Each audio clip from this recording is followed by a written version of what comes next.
Bonjour à tous, on commence cette revue de presse en France avec la victoire de l'Olympique lyonnais. Oui, l'OL a bien renoué avec le succès après une longue période de disette. Les Gaunes ont battu le FC Metz 2-0 et se sont donné un peu d'oxygène comme le rapporte Le Progrès. Mais ce dimanche soir, c'est le choc de Ligue 1 qui se joue. Le PSG accueille l'OM. Baroque ou classique se demande ainsi l'équipe, tandis que pour la Provence, Paris c'est pas rien. On part maintenant en Angleterre avec Manchester City qui s'est baladé hier face à Aston Villa. Victoire 3-0 des Sky Blues avec Raheem Sterling comme premier buteur de la rencontre. L'attaquant anglais est dans une forme exceptionnelle en ce début de saison, c'est simple. Sur les 14 premiers matchs toutes compétitions confondues, il a déjà marqué à 13 reprises, plus que tout autre joueur évoluant en Premier League.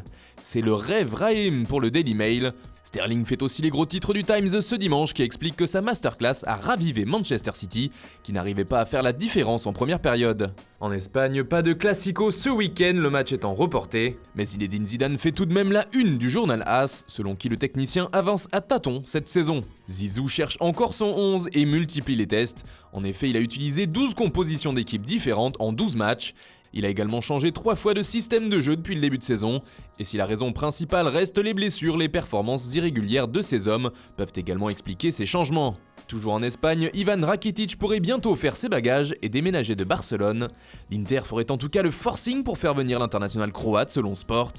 La semaine dernière, les dirigeants nerazzurri étaient présents en Catalogne pour convaincre leurs homologues blaugrana de le laisser filer. Le Barça demanderait 35 millions d'euros en échange de son milieu de terrain.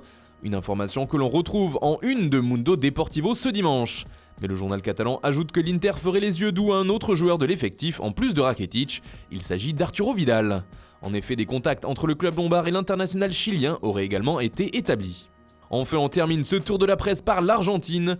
Lionel Messi s'est livré dans un long entretien à la chaîne de télévision TIC Sports, relayé ici par le quotidien AS. La Pulga est notamment revenue sur son retour de blessure difficile et peut-être un peu trop prématuré selon le numéro 10 de Barcelone, qui avoue être revenu trop tôt. Messi a également raconté ses débuts au Barça et son premier but sur une passe de Ronaldinho.